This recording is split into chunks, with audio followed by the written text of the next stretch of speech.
Arráncame la vida, capítulo 22.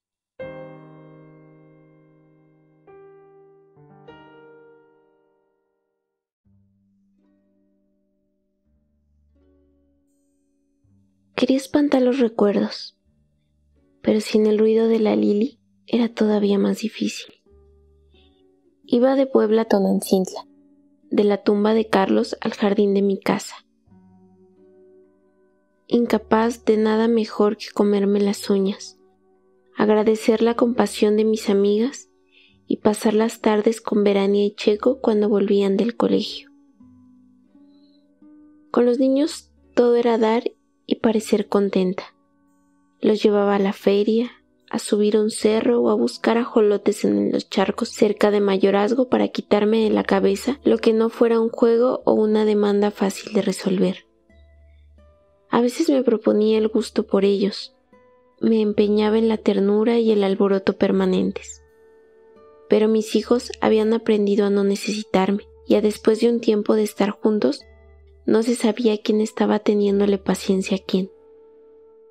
Cuando me sentaba en el jardín a chupar pedacitos de pasto, con la cabeza metida entre las piernas en cuclillas, les daba pena acercarse.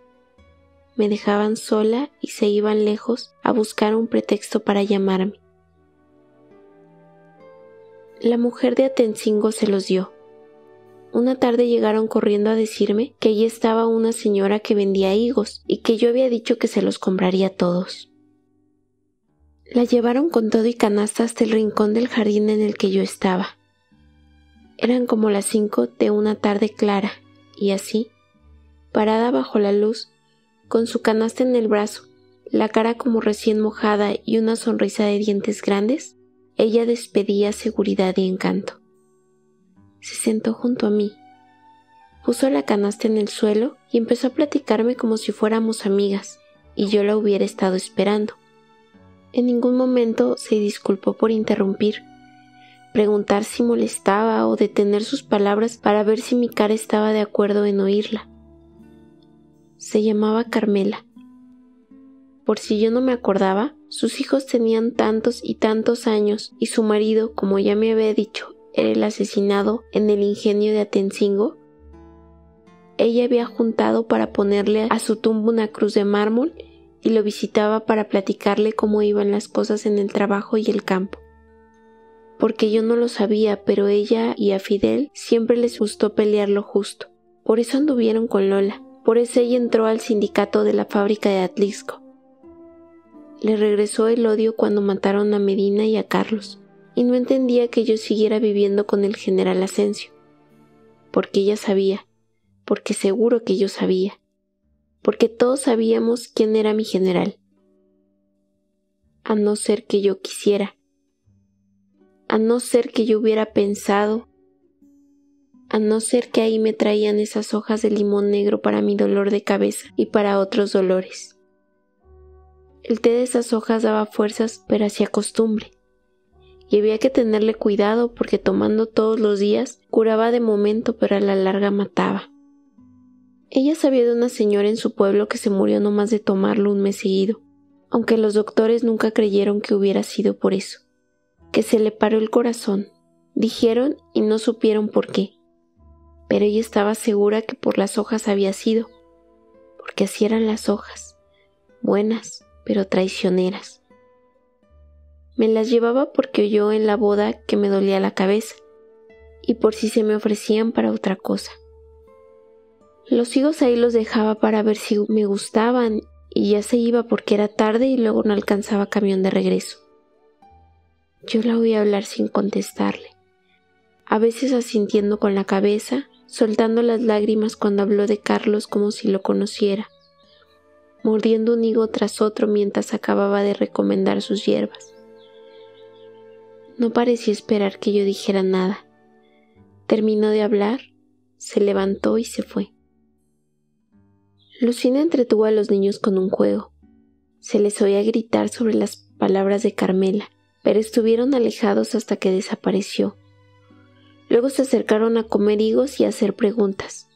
Se las contesté todas sin aburrirme y hablando deprisa, poseída por una euforia repentina y extraña. Después jugamos a rodar sobre el pasto y terminamos el día brincando en las camas y pegándonos con las almohadas. Me desconocí. Las otras hijas de Andrés oyeron nuestro relajo sorprendidas. Las dos, que aún vivían en la casa de pueblo, eran prácticamente unas extrañas. Marta tenía 20 años y un novio para el que bordaba sábanas y toallas, manteles y servilletas.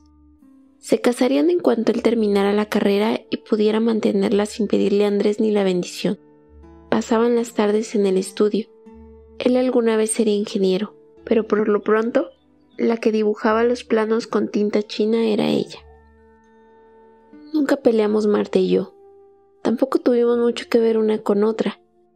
Cuando llegó a la casa ya no me necesitaba para amarrarse la cola de caballo, y supo siempre vivir sin hacer ruido y sin que nadie metiera ruido en su existencia. Hasta la fecha no la veo. Se fue al rancho que le tocó heredar por Orizaba. El marido cambió la ingeniería por la agricultura y no salen casi nunca de ahí. Con Adriana, la gemela de Lilia, tampoco tenía mucho yo que ver.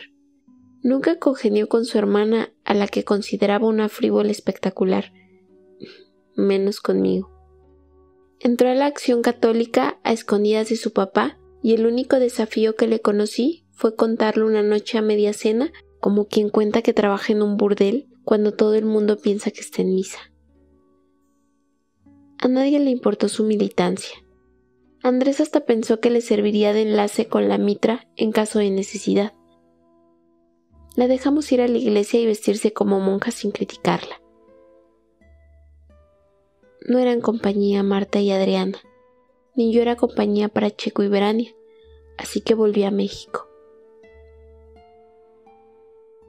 En la casa de las Lomas vivía Andrés, al menos oficialmente, y Octavio con la dulce Marcela.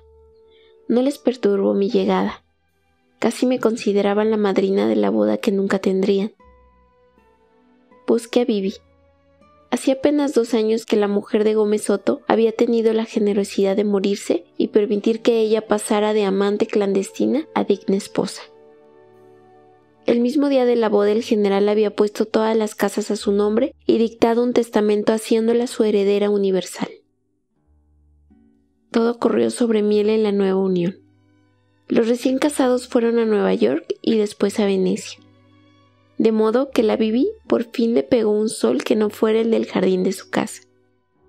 Recorrieron el país en el tren que el general compró para poder visitar sus periódicos. Ella lució por todas partes el aire internacional que tanto tiempo cultivó entre 4 paredes. Un día llegó a mi casa muy temprano. Yo estaba en bata en el jardín. Me habían ido a dar pedicure, tenía los pies sopeados en una palangana y la cara sin pintar. Vivi entró corriendo, con zapatos bajos, pantalones y una blusa de cuadros, casi de hombre. Se veía linda, pero extrañísima. No recuerdo si me saludó. Creo que lo primero que hizo fue preguntarme: «Catalina, ¿cómo haces tú para querer un hombre y vivir en casa de otro?» «Ya no me acuerdo». «Ni que hubiera sido hace 20 años», dijo. «Parece que más». «¿Qué te pasa? Te ves rarísima», le contesté. «Me enamoré», dijo. Me enamoré», repitió en distintos tonos, como si se lo dijera a sí misma. «Me enamoré y ya no soporto al viejo pestilente con el que vivo. Pestilente, lépero, aburrido y sucio. Imagínate que trata sus negocios en el excusado. Mete a la gente al baño del tren y ahí le hace contar sus asuntos. ¿Ahora qué hago yo casada con él?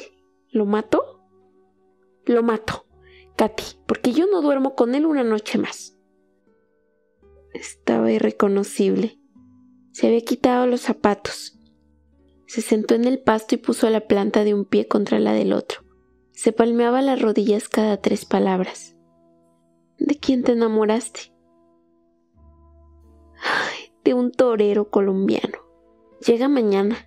Viene a verme y de paso una gira. Nos conocimos en Madrid. Una tarde que Odilon pasó hablando con un ministro del general Franco. Me quedé en un café y ahí llegó él. ¿Me puedo sentar? Ya sabes, hicimos el amor 2 veces. ¿Y con 2 veces te enamoraste? Tiene un cuerpo divino, parece adolescente. ¿Cuántos años tiene? 25. ¿Le llevas 10? 7. Es lo mismo. Katy, si te vas a portar como mi mamá, ya me voy. Perdón. ¿Tiene buena nalga? Bueno, todo. Ya no me cuentes. ¿Quieres cambiar a tu general por un buen prepucio? ¿Tiene dinero para llenarte la alberca de flores? Ay, claro que no, pero estoy harta de albercas. Y él va a ser un torero famoso, es buenísimo. Con 25 años, si fuera a ser famoso, ya lo sería. Empezó tarde por la culpa de sus padres.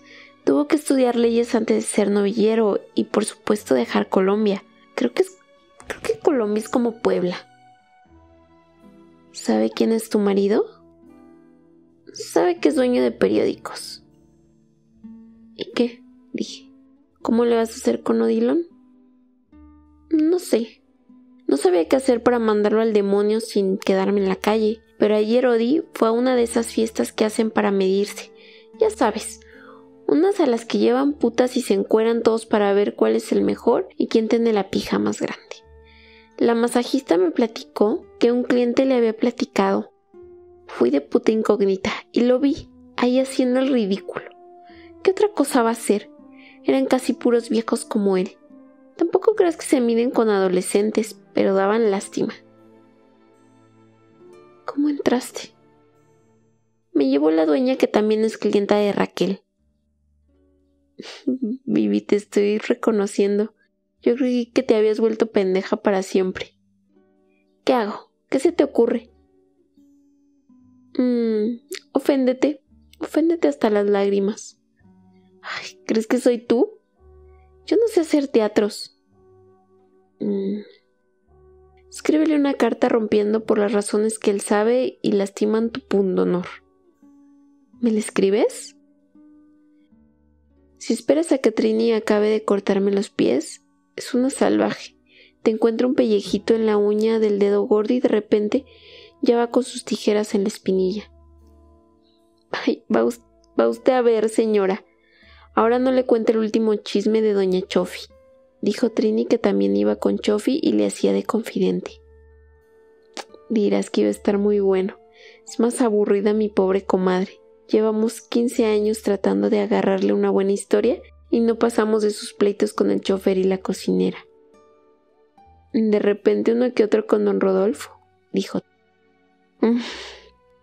Esos son los más aburridos. Se pelean porque Chofi no cuelga los cuadros donde Fito le dice, o porque deja tirado los centenarios que le da a él en sus juntas. Puras pendejadas. Usted se lo pierde. Yo le iba a contar que el centenario ya apareció, que lo tenía el chofer y que cuando le interrogaron, dijo que la señora se lo había dado a cambio de un favor especial, pero que él era hombre de palabra y que no le iba a decir cuál era el favor. Nah, no te creo, Trinita. ¿Cómo le cuento? Don Rodolfo se puso furioso. Amenazó con sacar la pistola, pero no la sacó. Ya iba, pero el chofer prometió confesar. Mira la Chofi, pobrecita gorda, haciendo sus buscas. La hubiera usted visto. Le salió lo macha. Se puso las manos en la cintura, caminó hasta don Rodolfo, le quitó la pistola y dijo: si te lo ha de decir alguien, te lo digo yo. René me hizo favor de llevar a Zodíaco con el peluquero a que le cortaran los pelos y lo bañaran, aunque tú pongas porque dizque eso es de perros maricones. ¿Ya ves cómo hay dramas de verdad? Dije, no como el tuyo, Vivi. Gran desafío enamorarse de un torero. Ven, te ayudo a redactar la carta. Primero en sucio, dijo Vivi, porque se la quiero mandar hasta en papel que compré en Suiza y ya nada más me queda una hoja y un sobre. ¿Qué más te da el papel? Es que ya lo conozco. Cuando no le conviene lo que le digo, me devuelve la carta en un sobre igual al que le mandé, lacrado y todo como si no lo hubiera abierto. ¿Escritos, Vivi? ¿Escritos? Yo veo muchos al día. Me dice, lo que quieras decirme de palabra estoy a tu disposición. Tú mandas, mi amor. Y se hace el que no leyó mis increpaciones. Por eso quiero que este sobre, del que ya solo me queda uno y no hay en México, si lo abre y lo va a abrir, tiene que darse por enterado. ¿Qué ponemos entonces?, pregunté. Pues eso, lo de la orgía en la que lo vi. A ver, cuéntame bien cómo estuvo. ¿Cómo es que fuiste? Raquel me ayudó. Cuando regresé muy gorda de España, lo primero que hice fue hablarle, y en cuanto llegó, como me urgía contar, le conté lo de Tirsillo y que me quería separar de Odi. Entonces resultó que Raquel le da masajes a una señora que regentea una casa de esas para medirse. Ella le había contado a Raquel que mi marido le contrató la casa para despedirse de soltero al hermano del gobernador Benítez. Ya sabes, ¿no? Sí, claro. ¿Ese también le viste todo? A todos les vi todo, sí. La brusca se portó divina. Me disfrazó de puta enferma, porque dice que siempre les gusta que haya atractivos caros. Inventó que tenía yo todo el cuerpo quemado y me vendó hasta la cara, y desde las piernas. Me sentó a media casa hecha una momia. Tuve que pasarme así todo el tiempo. Apenas podía yo respirar. Estás inventando. Te lo juro. Llegaron todos juntos. Era su fiesta. Había mujeres, pero no les hacían caso. Nada más estaban ahí como las copas. Yo fui la que más los atrajo. Pobre putita. ¿Ahora de qué vas a vivir?, me decían. Y yo muda nada más que bajaba los ojos. Odilon no se fijó mucho en mí. Le dio coraje que me hubieran puesto en medio. Llévense esta miseria que nada más lo entristecía a uno, acabó diciendo mientras le sobaba las nalgas a una chiquita. A ver el novio, que enseñe el instrumento, ordenó. Que te lo enseñe a ti, dijo jalando de la mano a una güera y se lo puso enfrente. La güerita, ¿tú crees que se amedrentó? Enséñamelo, chulo, le dijo. Y el novio ahí mismo se quitó los pantalones. Todos aplaudieron. A ver, que se lo pare, gritaron. La güerita, como quien bate un chocolate, se puso a sobarle el pito. Muy bien, tremendo chafalote, cuñado, dijo Victoriano Velázquez, el hermano de la novia. Tremendo, tremendo, gritaron los demás. Parecían niños a la hora del recreo. ¿Y se encueraron todos? Todos. Hasta mi pobre marido, que ya está de dar pena. ¿Y tú viendo? ¡Qué maravilla! Ni creas. Eran demasiados putos. Estaban ridículos, se contoneaban, separaban caderas con cadera, a ver quién le llegaba más lejos la cosa. Ay, muy tonto todo. No vi en qué acabó porque Odilon se puso terco en que yo daba pena y obligó a Brusca a sacarme de ahí. ¿Te sacaron? ¿Pero qué más viste? ¿Se cogen a las mujeres delante de los otros? ¿Hasta que yo estuve? No. Nada más las tienen ahí para darse ánimos. La cosa es entre ellos. La hacen para jugar ellos, para verse los pitos ellos, y ponen ahí a las mujeres para que no se vaya a pensar que son mariconadas lo que están haciendo. Eso me explicó la Brusca. Hazme la carta. Bueno, ¿qué es lo que quieres de Gómez?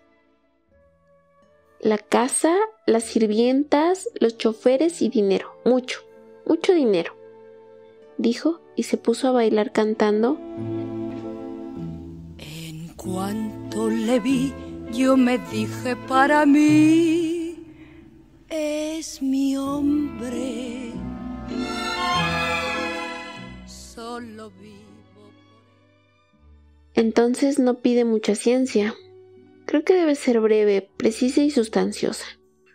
Odilon, yo era la putita herida del otro día. Quiero el divorcio y mucho dinero. Vivi. No, necesito conmoverlo, notarme triste, pero ando tan contenta que no me sale nada dramático. Por eso te vine a ver. Tú eres experta en dramas. No me salgas con que lo único que puedes hacer son recados como los míos. Yo creo que son los mejores. Seamos prácticas por una vez, Vivi. ¿Para qué gastar muchas palabras? ¿Ya te volviste práctica? A buena hora. No empieces con que quieras que reviva a Carlos, porque eso sí no se puede, Katy. Acéptalo. Lo acepto, dije poniéndome sombría. Te lo suplico, no te vayas a entrar la lloradera, esto urge. Nos pasamos la mañana tirando borradores. Odi, tengo el alma destrozada. Odi, lo que vi me ha consternado de tal modo que no sé si lo que ahora siento por ti es odio o piedad. Odi, ¿cómo puedes buscar la felicidad en otra parte y herirme con un proceder tan indigno de ti? Etcétera, etcétera. Por fin, para las 2 de la tarde logramos una carta dolida y sobria. Vivi la pasó en limpio y se fue encantada. No la vi en 3 días. Al cuarto llegó a mi casa convertida otra vez en la señora Gómez Soto. Llevaba un sombrero de velito sobre la cara, traje sastre gris, medias oscuras y tacones altísimos. Nos sentamos a conversar en la sala para ir de acuerdo con su atuendo. Se levantó el velo, cruzó la pierna, encendió un cigarro y dijo muy solemne: por poco y me ven la cara de pendeja. Solté una risa, ella soltó otra y después empezó a contar. El torero llegó la misma tarde en que ella le mandó la carta a su marido. Fue a recogerlo al aeropuerto y lo instaló en el Hotel del Prado. No le gustó mucho que él trajera a una mujer joven con cara de gitana en calidad de su apoderado, pero tenía tantas ganas de coger que pidió un cuarto para cada quien y empujó al matador dentro de uno. Después quedó tan eufórica y agradecida que se puso a hablar del futuro y terminó describiendo los pasos que había dado para conseguir cuanto antes el divorcio. El torero no lo podía creer. La mujer de mundo en busca de un amante esporádico y alegre al que podría agradecer sus cortesías con varias notas desplegadas en el periódico deportivo del marido, se le había convertido en una enamorada adolescente dispuesta al matrimonio y al martirio. ¿Pelearse con el general? ¿Cómo se le ocurría a la ingenua Vivi que uno pudiera torear en las plazas de México sin el apoyo de la cadena de periódicos de su marido? Además, si ella quería divorciarse, él no quería, y el apoderado era su esposa. Con toda la dignidad de que pudo hacer acopio la Vivi, se vistió y dejó el hotel. A pesar de su prisa, tuvo tiempo para retirar de la gerencia su firma como aval de los gastos del torero. Llegó a su casa buscando desesperada a la sirvienta con que había mandado la carta al cuarto de su marido. Por desgracia era una mujer tan eficaz que había llegado al extremo de entregar la carta en la propia mano del general. Vivi se encerró en su recámara a lamentar sin tregua el rapto de irresponsabilidad y cachondería que la había conducido ese momento. No sabía qué hacer. Ni siquiera lloró. Su tragedia no se prestaba a algo tan glamoroso y consolador como las lágrimas. Al día siguiente bajó a desayunar a la hora en que su marido acostumbraba a hacerlo. Se encontró con el general simpático y apresurado, bebiendo un jugo de naranja que alternaba con grandes bocados de huevo revuelto con chorizo. Cuando la vio aparecer, se levantó, la ayudó a sentarse, sugiriéndole que pidiera el mismo desayuno y se olvidara por una vez de las dietas y el huevo tibio. Ella aceptó comer chorizo en la mañana y hubiera aceptado cualquier cosa. No sabía si agradecerle al general que se hiciera el desenterado o si temblar imaginando los planes que él tendría guardado tras el disimulo. Optó por el agradecimiento. Nunca fue más dulce y bonita, nunca más sugerente. El desayuno terminó con la cancelación de una junta muy importante que el general tenía en su oficina y con el regreso de ambos a la cama. En la noche tuvieron una cena en la embajada de Estados Unidos y al volver ella encontró sobre su tocador la carta sin abrir. ¿No la había visto su marido? ¿O de dónde había sacado un sobre igual si no quedaba otro en el país? Se durmió con las preguntas y abrazando el papel suizo lacrado con sus iniciales sobre el sello azul. Despertó a tiempo para organizar un romántico desayuno en el jardín, cerca de la alberca. Cuando el general bajó, ella tenía puesto un delantal de organdí blanco y la sonrisa de esposa mezclada con ángel que tanto le había servido en la vida y de la que no quería separarse jamás. Cocinó el desayuno y lo sirvió. Después, con el mismo pudor que si se desnudara, se quitó el delantal y fue a sentarse junto al satisfecho general. Estaban terminando el café cuando llegó el asistente menudo y nervioso que iba siempre tras su marido, recordándole compromisos y apuntando detalles. Vivi le preguntó si quería café y se lo sirvió mientras Gómez Soto iba al baño antes de salir. Se habían hecho amigos. A veces hacían chistes sobre las obsesiones del general. «Estás ojeroso», le dijo la Vivi. «Todavía no me repongo del viajecito. Fui a Suiza y regresé en 30 horas, a comprar unos sobres, ¿me crees?» «Para que no andes jugando con lo de comer», le dije cuando terminó su historia. «Después de todo estuvo rico», me contestó. «Si se te antoja dar una jugada el martes, Alonso Quijano estrena su película. Me pidió que te invitara». Lo consulté con la Palmita, que siempre me pareció una mujer sensata, y acabé yendo con ella. La película era malísima, pero Quijano volvió a gustarme. Tanto que fui primero al cóctel y después a su casa, y de ahí a su cama, sin detenerme siquiera a pensar en Andrés. Hasta que empezó a amanecer desperté media asustada. Escribí en un papel: «Gracias por la acogida», y me fui. Llegué a la casa cuando el sol entraba apenas por los árboles del jardín, igual a la mañana en que lo vi salir junto a Carlos. Estaba tan lejos y lo recordaba como si fuera el mismo día. ¿Miedo a Andrés? ¿Miedo de qué? Entré a nuestro cuarto haciendo ruido, con ganas de que me notara. Tampoco había llegado.